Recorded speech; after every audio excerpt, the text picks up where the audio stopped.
Alam mo ba na may unang tangkang kudeta sa Pilipinas, mahigit 100 taon na ang nakalipas? Taong 1878, kasagsagan ng himagsikang Pilipino laban sa Espanya.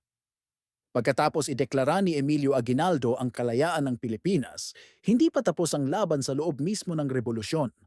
May grupo ng mga revolusyonaryo na hindi sang-ayon sa pamumuno ni Aguinaldo. Para sa kanila, masyado raw itong sentralisado at hindi patas ang mga desisyon. Isa sa mga pinakakontrobersyal na pangyayari ay ang pag-aresto at pagbitay kina Andres Bonifacio at Procopio Bonifacio, ang mismong nagtatag ng katipunan. Para sa ilan, ito ay pagpapatupad ng batas ng bagong pamahalaan.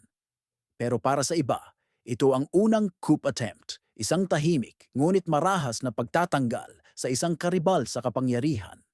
Hindi ito kudeta na may mga tangke o sundalo sa lansangan.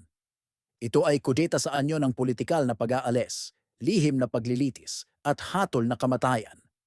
Dito nagsimula ang isang madilim na aral sa ating kasaysayan, na kahit sa loob ng revolusyon, ang kapangyarihan ay pwedeng magbanggaan.